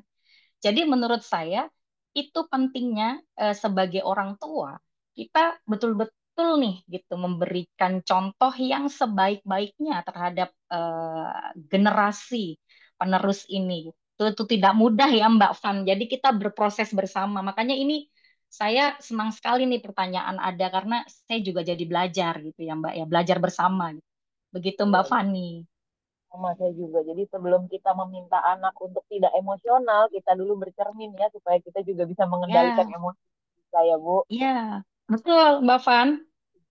Iya, terima kasih Bu Heni penjelasannya. Kita boleh lanjut ya ke pertanyaan berikutnya dari Boleh, boleh Ibu Mbak Paula Fani. Sukatinem. Selamat sore. Izin bertanya, bagaimana cara biar anak mau makan nasi? Karena ada anak saudara, kalau melihat nasi saja dia mual dan menangis. Pernah dipaksa buat makan, besoknya dia sakit perut. Pengganti nasi anak ini diberi roti. Terima kasih, Bu. Biasanya gitu orang Indonesia kalau nggak makan nasi itu belum makan. Padahal dia udah makan roti, mie, bakso, kue tiaw. Silakan dijawab, Bu Heni. Ya, baik. Apakah suara saya masih terdengar, Mbak? Terdengar. Masih Jelas, Bu. terdengar. Karena ini saya habis nih tadi. Oh, Bluetooth-nya habis ya? Terdengar, terdengar. Habis. Saya pikir putus suaranya. Ya, nah ini nih sumber karbohidrat ini nggak cuma nasi gitu ya. Tapi kalau orang Indonesia tuh harus nasi gitu ya makannya gitu. Kalau nggak nasi itu orang tua udah keburu panik gitu ya. Nah, ini juga perlu dikomunikasikan juga apakah anaknya ini memiliki kelainan atau memiliki masalah atau memang ikut-ikutan dengan saudaranya atau dengan temannya. Terus juga kenapa nasi ini menjadi sesuatu hal yang menyeramkan, kan gitu. Jadi itu perlu diberikan edukasi-edukasi. Manfaat dari nasi itu apa? Kenapa baik kamu memakan nasi? Seperti itu. Kan ada tuh film-film tentang padi, tentang nasi, tentang anak-anak film-film kartun yang itu bisa menjadi stimulus ya untuk anak-anak akhirnya menggemari apa yang tidak dia sukai. Tentunya berproses gitu. Kalau misalnya eh, yang tadinya anak ini tidak mau nasi, terus dipaksa makan nasi, tiba-tiba sakit perut gitu. Nah, ini juga apakah ini dia bermasalah di pola pikir kan gitu kan? Gitu. Karena dia udah takutan dulu kan ya, ketakutan dulu, terus akhirnya dipaksa, dicecer gitu kan makan nasi, terus akhirnya nangis, nangis jadi sakit perut karena kram perutnya karena nangis ya.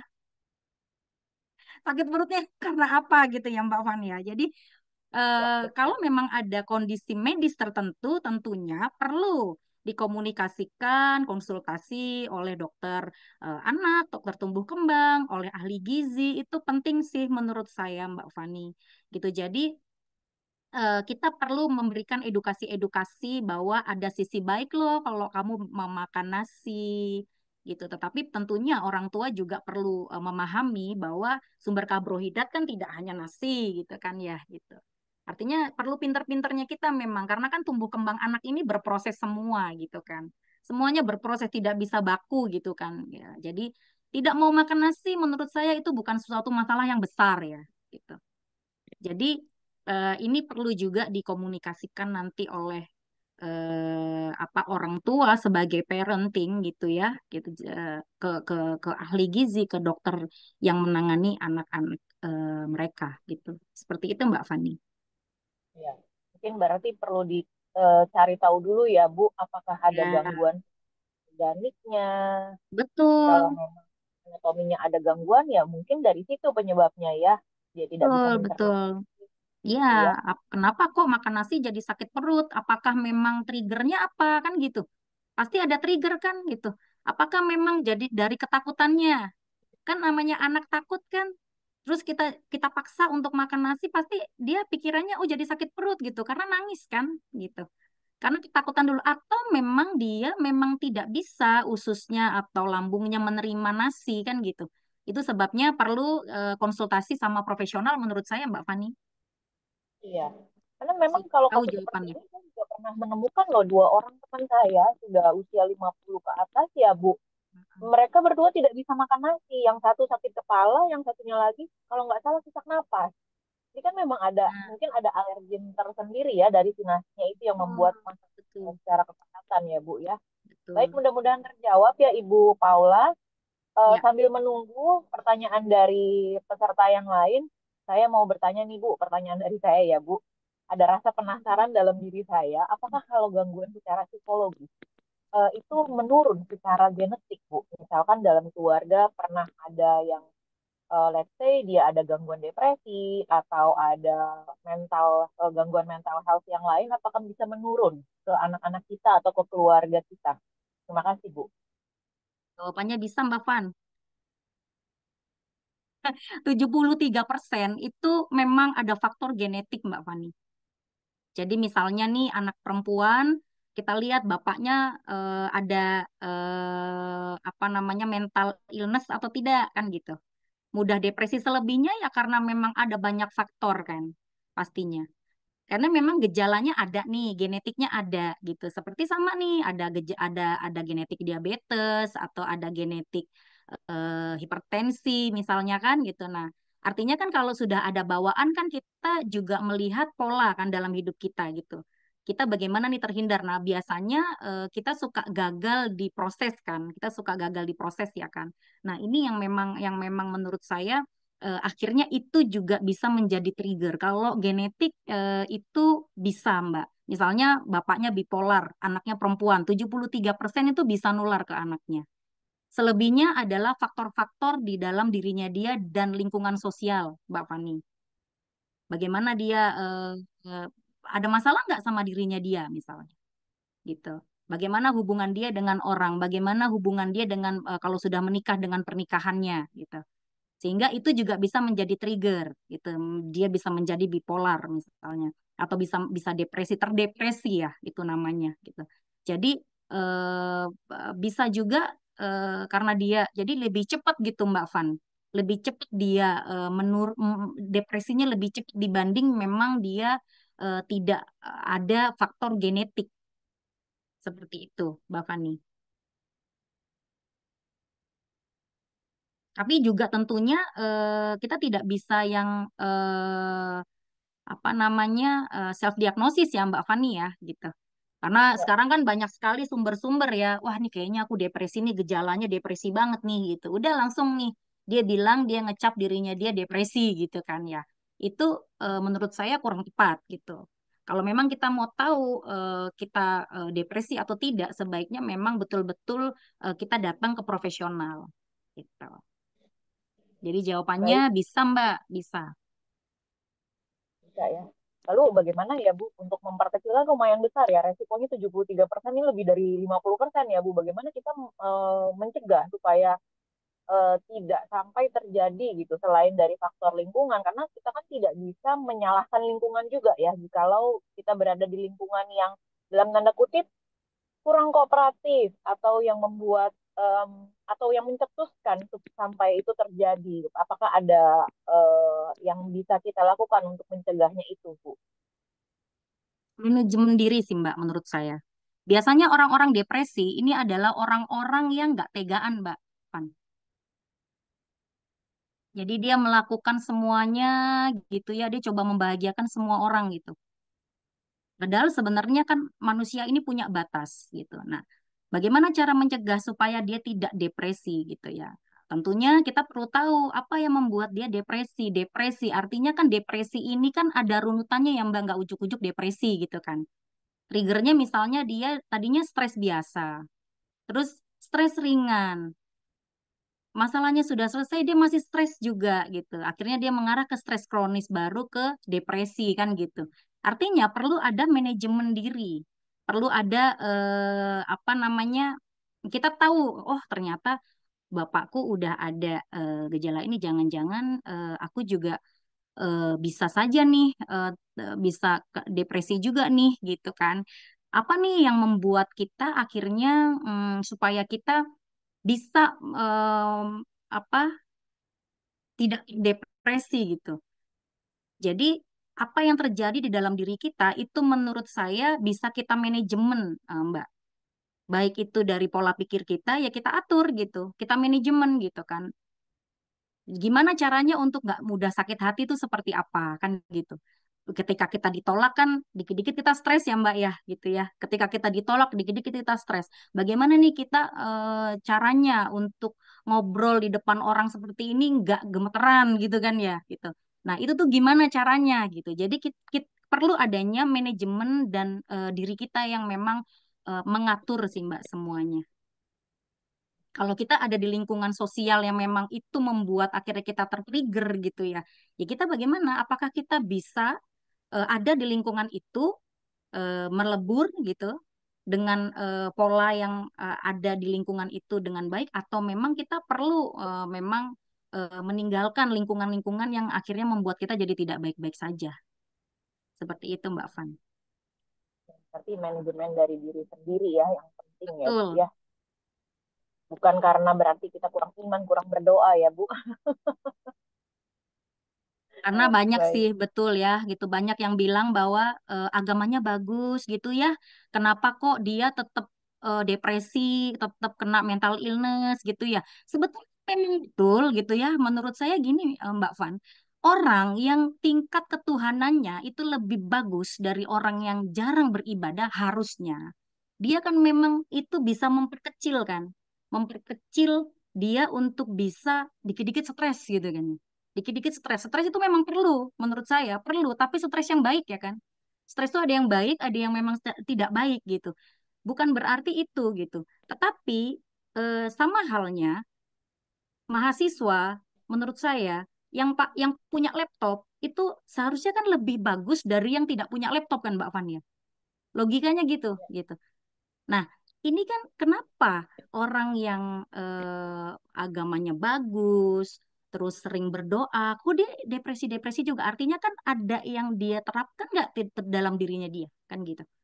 Dia praktekkan tidak gitu. Karena kan ada orang yang belajar, belajar saja gitu kan. Tidak menerapkan di dalam dirinya dia harus bagaimana gitu. Nah, artinya seharusnya betul orang yang agamanya bagus, yang imannya kuat itu dia rendah ya, bukan berarti dia tidak bisa sama sekali kena mental illness ya. Karena menurut saya normal, Mbak. Gitu, normal. Orang tuh kan kalau di psikologi ya yang saya pelajari adalah manusia ini terdapat tiga kategori. Normal, normal bermasalah, dan abnormal. Nah, artinya normal bermasalah, masalah ini kan sesuatu hal yang normal. Kan gitu. Nah, orang yang tingkat ketuhanannya ini bagus gitu ya, agamanya bagus gitu, bukan berarti dia tidak bisa tahan terus dengan cobaan gitu ya. Tidak, tetapi dia bisa lebih baik, bisa lebih bagus ya manajemen dirinya dia dibandingkan dengan tadi saya bilang yang jarang berdoa, jarang ke tempat ibadah gitu ya. Artinya kan dia kalau berdoa itu di dalam psikologis bisa menjadi terapi kan, terapi untuk menurunkan tingkat katarsis tadi tuh ke arah negatif. Kalau kita ketuhanannya bagus, agamanya bagus, ketika kita di titik nol, kita pasti katarsisnya ke arah yang bagus kan, berdoa, ke tempat ibadah, ya kan gitu. Tapi dia punya masalah nih, gitu kan. Nah, dibandingkan dengan orang yang keimanannya kecil, tipis gitu, jarang berdoa, tidak jarang ke tempat ibadah gitu kan. Udahlah nyabu aja gitu. Ya udahlah kita udah suicide aja gitu kan. Ya udahlah self harm aja gitu kan. Gitu. Kebetulan juga penelitian saya, tesis saya mengenai self harm gitu. Ternyata self harm itu sendiri juga bukan suicide gitu kan. Jadi yang memang bisa Ya, saja itu sebagai katarsis gitu, suicide apa namanya self harm itu. Jadi Katanya cuma 3 kelompok gitu bang, juara 1, 2, 3. nggak apa-apa Mbak, nggak apa-apa Mbak.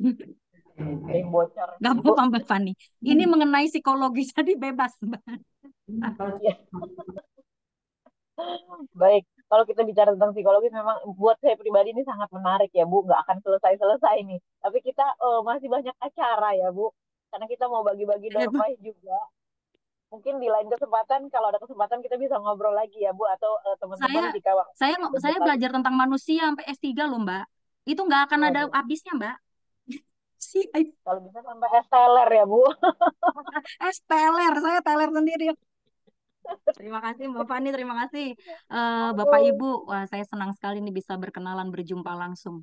Terima kasih Mbak Fani. Baik, terima kasih ya Bu Heni. Mungkin saya bisa tarik kesimpulan dari sesi kedua ini, topik yang sangat menarik ya, perkembangan anak 6 bulan sampai 2 tahun, di mana perkembangan ini memerlukan perkembangan fisik, melibatkan perkembangan fisik, kognitif, dan juga sosial ekonomi. Dan orang tua berperan sangat penting dalam tumbuh kembang anak, baik secara biologis maupun psikososial. Anak stunting juga memberikan dampak secara psikologis di mana anak akan kesulitan dalam kegiatan sehari-hari, mengalami keterlambatan kognitif dan speech delay, masalah emosi dan sosial, serta kemampuan beradaptasi itu kurang. Dan bagaimana tips untuk mencegah stunting, yaitu kita perlu, jika perlu memang harus ada bantuan profesional, dan juga jangan lupa nutrisi yang baik, serta dukungan emosional, serta interaksi sosial. Jadi kita nggak melulu harus mikirin nutrisi doang ya Bu. Anak dikasih makan yang bagus, tapi secara emosionalnya, secara interaksi sosialnya nggak dipedulikan. Seperti itu ya. Terima kasih Yang Bu satu Heni. lagi, masukan Apalagi dari saya Bu? satu lagi Mbak, satu lagi. Anak Ya boleh. bahagia itu adalah berasal dari kedua orang tua bahagia Mbak. Amin. Jadi kita harus memikirkan diri kita juga dulu harus bahagia ya. Happiness, happiness. Orang tua, ayo bahagia orang tua. Waktu bahagia. Jangan menjadi people pleasure doang ya, Bu. Wah itu bahaya itu. Bahaya. Masalah baru itu Mbak. Iya, masalah baru. Nambah masalah nggak Nah, kelar-kelar nambah ya. masalah, udah banyak masalah ya Mbak ya. Iya. Oke, terima kasih sekali Bu Terima Heni. kasih Mbak Demikian Fani, terima kasih banyak loh. sama-sama Ibu.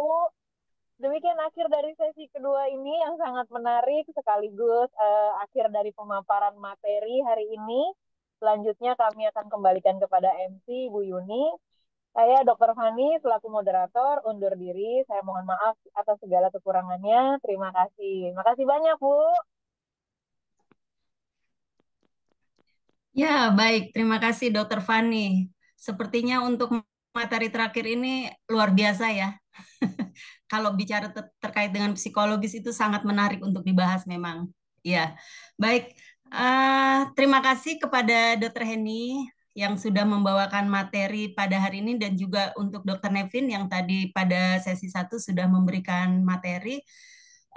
Cukup luar biasa untuk hari ini karena banyak pengetahuan yang sudah kita dapat seperti itu. Sehingga dapat memperkaya dan memperjelas apa yang sudah disampaikan mulai dari hari pertama, kedua, dan hari ketiga seperti ini. Baik, Suster, Bapak, Ibu, kita masuk ke acara selanjutnya. Namun saya ingatkan para peserta agar mengisi untuk post-test, karena post-test ini akan menentukan kemudian untuk sertifikat seperti itu. Ya, baik. Sebelum acara kita tutup, panitia sudah menyiapkan untuk door prize menarik, ya, yaitu sudah disediakan 5 timbangan digital yang pasti tentunya berkaitan dengan materi kita hari ini dan 2 hari kemarin, yaitu terkait dengan stunting. Ya, seperti itu. Jadi untuk menimbang bayi-bayi yang stunting dan seperti itu. Silakan untuk panitia, Mbak Inggi, untuk menyiapkan untuk kocok-kocok undian door prize. Ya, nanti siapa yang beruntung, mohon untuk menghubungi nomor YPMK Perdaki. Nanti akan ditulis di kolom chat untuk di nomor YPMK Perdaki atau chat di grup seperti itu. Karena nanti akan dihubungi oleh panitia, akan dicatat alamatnya, sehingga nanti untuk door prize-nya akan dikirim ke alamat yang tertera seperti itu. Sepertinya masih disiapkan oleh Mbak Inggi. Silakan Mbak Inggi, apakah sudah siap untuk pengundian door prize?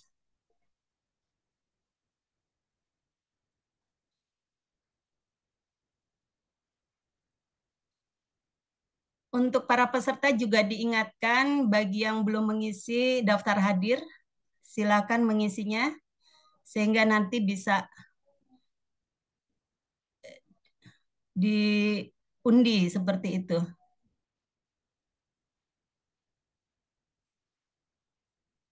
Ya, kita tunggu sebentar.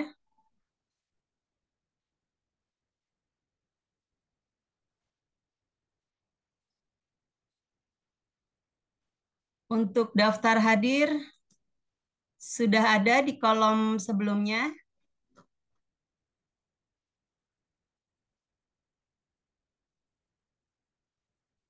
Silakan scroll ke atas untuk daftar hadir.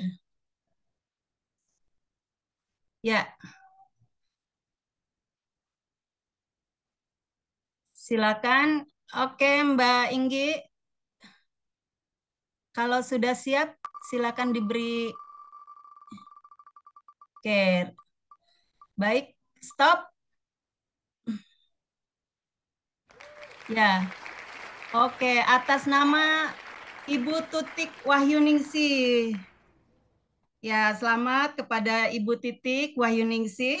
Nanti silakan untuk mengirimkan chat di grup seperti itu. Baik, lanjut ke yang beruntung kedua. Silakan diundi Mbak Inggi. Ya, oke. Ya, stop.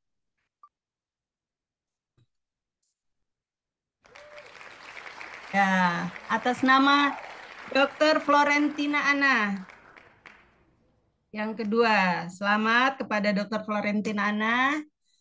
Ya, untuk yang ketiga silakan diputar. Stop.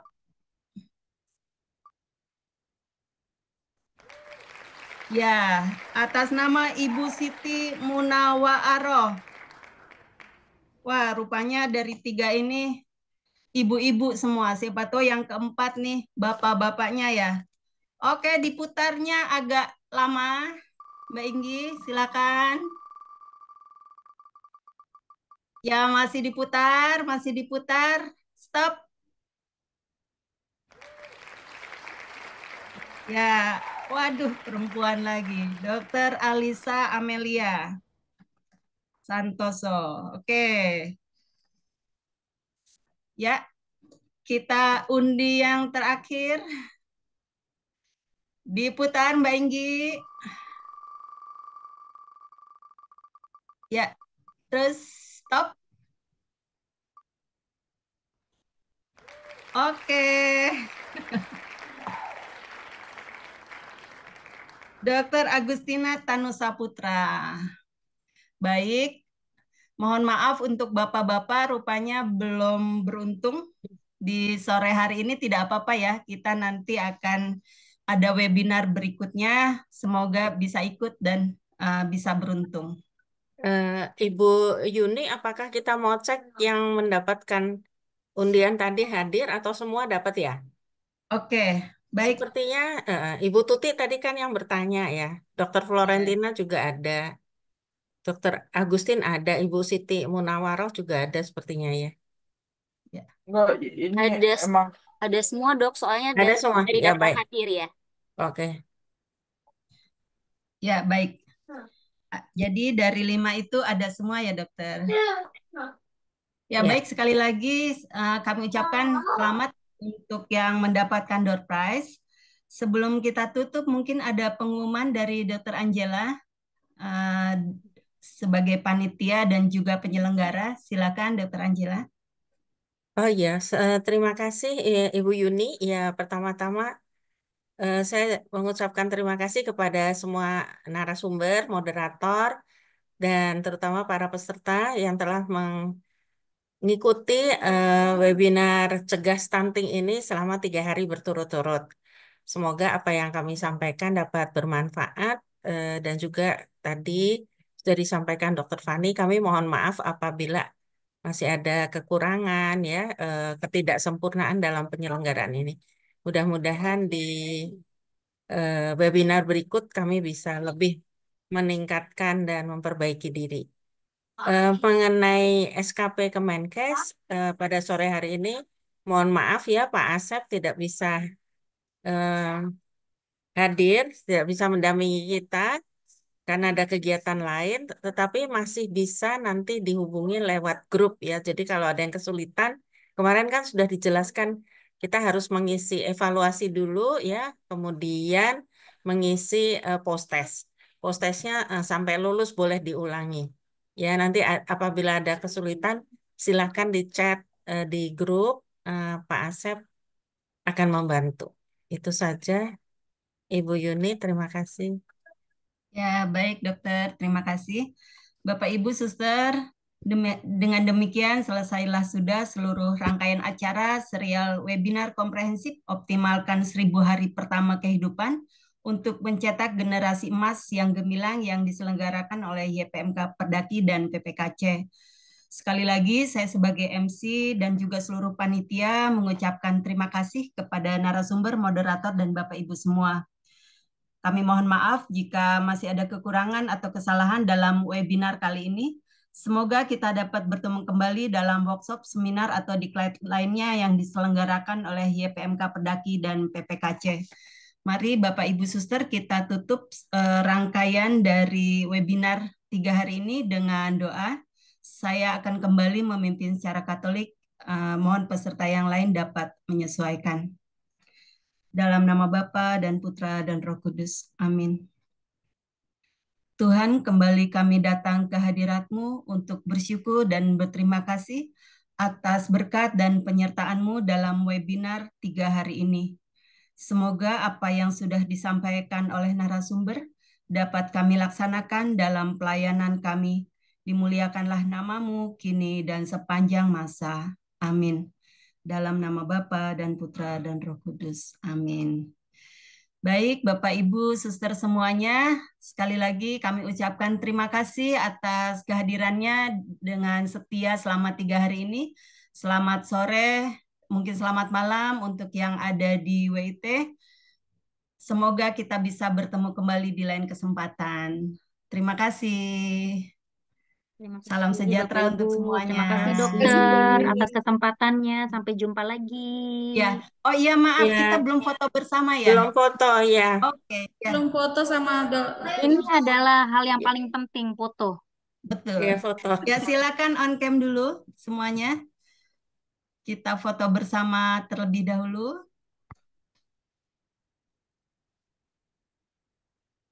Kita mulai ya. 1, 2, 3. Sebentar. Ya, hati-hati nak.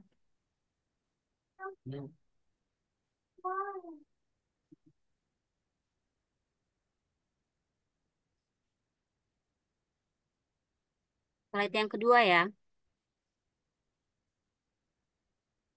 1, 2, 3. Oke. Ya, baik. Terima kasih. Nanti Mbak Enggi mungkin bisa kirim ya untuk hasil fotonya di grup seperti itu. Baik, Bu. Ya. Baik, sekali lagi saya ucapkan Baik. terima kasih Ya. dan mohon maaf bila ada kekurangan. Terima Selamat kasih. Terima kasih. semuanya. Terima kasih Dr. Angela. Oh iya, makasih. Selamat ya yang dapat door prize. Yes. Semoga bermanfaat. Ya, nanti akan dikirim oleh Mbak Inggi. Ya. Ya. Terima kasih Dokter Angel. Ya, terima Terima kasih. kasih Dokter Angel, terima kasih Mbak Sri, Ya, izin Wi. terima kasih. Ya, terima Terima kasih. kasih Mbak Bapak Ibu. Heni ya. Terima kasih.